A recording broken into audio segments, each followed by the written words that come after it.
আজকে যে সংগঠনটি বাংলাদেশে চলছে, ISKCON international society for Krishna consciousness, এই যে ইসকন সংগঠনটি কিন্তু ভারতে হিন্দুদের তীর্থস্থান, কিন্তু ইসকন সংগঠনটি ভারতে প্রতিষ্ঠা হয় নাই। 1966 সালে আমেরিকার নিউ ইয়র্কে প্রতিষ্ঠা হয়েছে।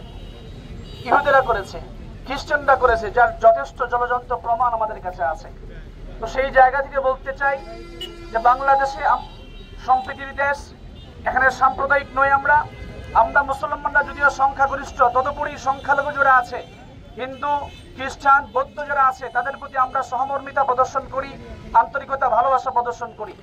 কিন্তু আমি যতটুকু জানি আমার গবেষণায়, বাংলাদেশের এই সাধারণ হিন্দু এবং হিন্দুদের মূল বিষয় আর ইসকন দুটা অনেকটাই আলাদা। এই জন্য আমার আগের বক্তা যে কথা বলে গেছেন সেই কথা আমি বলছি যে আমরা হিন্দুদের বিরুদ্ধে নই, আমরা হিন্দুদের পক্ষে। কিন্তু হিন্দুদেরকে ব্যবহার করে কোনো একটা উগ্রবাদী সংস্থা ইসকন নাম দিয়ে যেটা প্রতিষ্ঠা হয়েছে খ্রিস্টানদের, ইহুদিদের তত্ত্বাবধানে, সেই ইহুদি খ্রিস্টানদের তত্ত্বাবধানে পরিচালিত প্রতিষ্ঠিত সংস্থা ইসকনের নামে বাংলাদেশে মুসলমানদের মধ্যে ধর্ম দাঙ্গা সৃষ্টি করবে, এই সুযোগ আমরা কখনো দিতে পারি না। যাই হোক, সময় স্বল্পতা।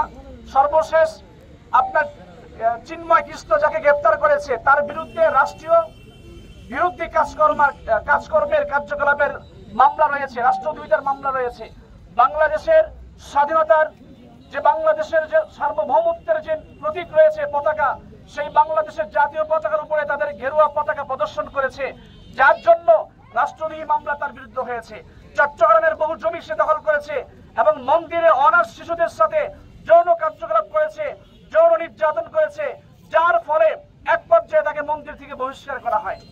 তো সম্মানিত উপস্থিতি, আমি আপনাদেরকে একটা কথাই বলতে চাই যে শ্রী কৃষ্ণ চিন্ময় সে অপরাধী, গ্রেপ্তার হয়েছে, অপরাধ তদন্ত হচ্ছে, প্রমাণ স্পষ্ট হলে বিচার হবে, আর স্পষ্ট যদি প্রমাণ হয় বিচার হবে না, এটাই স্বাভাবিক।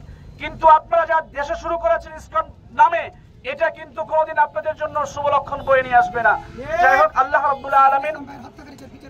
হ্যাঁ, এবং সর্বশেষ যে কথা বলতে যাই যে আমাদের যে সাইফুল ইসলাম ভাই, অ্যাডভোকেট দায়রা জজ, তাকে যে হত্যা করা হয়েছে, এই হত্যার মধ্য দিয়ে আমার যতটুকু মনে হয় যে আপনারা প্রমাণ করবার চেষ্টা করছেন যে বাংলাদেশে আপনারা একটা দাঙ্গা লাগাই দিয়ে চান।